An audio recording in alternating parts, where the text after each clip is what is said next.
Rice మిల్లర్ల దగ్గర ఒక విచిత్రమైన కుంభకోణం ఇప్పుడు తెలంగాణలో వెలుగు చూసింది. సూర్యాపేట జిల్లా రైస్ మిల్లర్స్ అసోసియేషన్ అధ్యక్షుడు ఇమ్మిడి సోమనరసయ్యట సీఎంఆర్ ధాన్యం ప్రభుత్వానికి ఇవ్వకుండా పక్కదారి పట్టించారని కేసు నమోదు చేశారట పోలీసులు.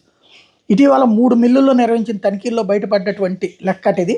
200 కోట్ల విలువ చేసే ధాన్యం మాయమైనట్టు అధికారులు తేల్చారట.